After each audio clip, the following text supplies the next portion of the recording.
I would consider, if I were you, walking the El Camino trail in Spain. I think this is right up your alley. If you've ever even heard of that, I don't know. It's like you spend about a month walking across the entire country of Spain. And it's called the El Camino. It traditionally it was a pilgrim trail for the Catholic Church where you go to the different places. Um, I'm not Catholic, but nevertheless, I walked a trail and it was probably the greatest experience I've ever experienced in my life because it is so unique. And all the places I've ever been, because you are walking from sunup to sundown for 30 days straight. Now, I know that sounds like a workout. It's a little bit, but not really. What's so unique about it is, first of all, 500,000 people every single year walk this trail from all over the world. Literally all over the world. I met and had dinners and coffees and lunches and breakfasts with people from every nation of the world: Japan, Korea, China, America, Canadians, Dutch, German. It was unbelievable. Swiss German, Swiss French, right? Like Quebec. I mean, everywhere. It was crazy. And I was like, literally Russians. I would sit down and have dinner with 7 different nations at the same time, right? Now, what makes it unique is because you're walking for so many hours, right? I sound like a salesman for the Camino. You're walking for so many hours. You are walking with people and you're connecting and you're relating. And there's like wild apple trees all over the trail. So you could just like grab it off the tree and eat it, you know? And like one of the coolest memories I ever had was walking. So I grew up on Nashville, horse farm, stereotypical. It is what it is. But like grabbing an apple from the wild apple tree and then seeing a horse pasture like 20 meters away and throwing apples into his pasture so he could have a treat, and which I'm sure the stable person was not thrilled with, but it was like just that cool. And then I'm eating apples, watching him, right? You're alone for at least 4 to 6 hours like of the day, because everyone kind of has this understanding. It's like you don't get attached to anybody, right? So when you're walking, like you meet people and there's a couple of different trail paths and forks in the road. So hey, I'm going to try this way and I want to go the waterfall way, and you split. Very safe, but at the same time I've seen more of Spain because of this than any other country in the entire world by far, times 10, because you're not flying or driving or even taking buses or even hitchhiking. You're literally walking across the whole country. And if you want to get really fancy, there's a El Camino de Portugal. You could do the Portuguese El Camino, which goes from Lisbon, Portugal, at the very southern. You walk through the entire country of Portugal, cross the border at Tui, and go to Santiago Compostela. And I actually have a friend that has an albergue out there that I stayed with and worked with. And it was the greatest form of missions and volunteering I had ever seen in my life. It was so brilliant. His name is Alfonso. If you, by the way, side note, if you ever happen to do this, I'll connect you guys and you could That would be stay. And awesome. he's so welcoming. And he has a little villa out there.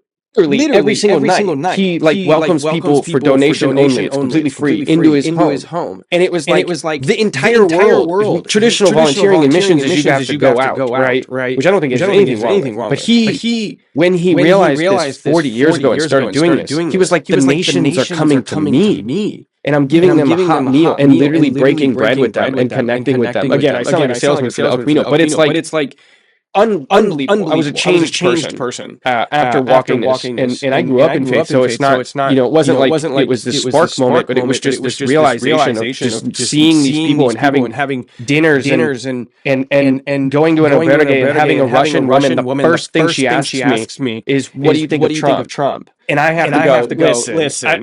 This changed my perspective of my life forever. It's very relevant for now. I go in there. We're the only 2 in the room. Beds or albergue.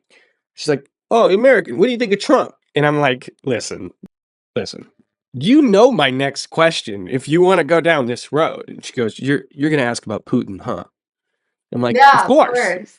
Of course, right? Like, I want to hear your perspective and I'll give you mine. I'll be honest with you. By the way, safe, friendly. We had this is the first experience of my life where I am having this conversation with this Russian woman.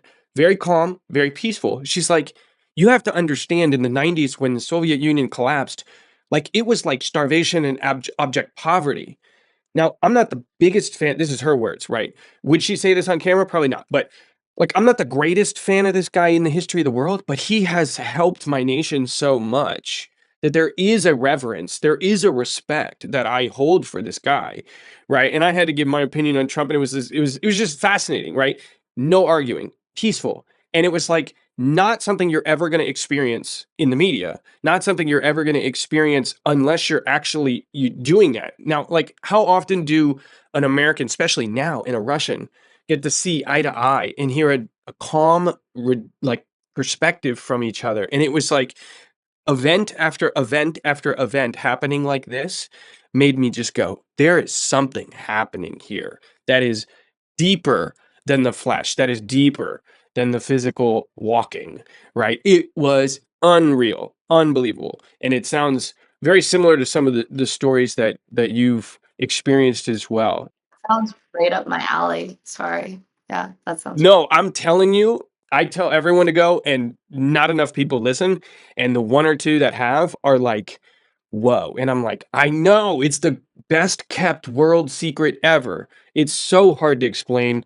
It will change you, and you will tell everyone to go do it too, because it's so unique. And the other thing as well is there's enough people walking, even on the Portugales El Camino, that you feel safe. You don't have to be like looking over your shoulder at all times. Be wise, but you're very, very safe. And the albergues, which is like a hostel for pilgrims, basically, are very, very reasonably priced, very cheap, and very safe. And it's like amazing. What's going on, guys? If you like that clip right there, you will love the full interview. You can check that out right there. I'll see you on the next video. Oh, and subscribe, because we got a lot of big things coming up in the near future.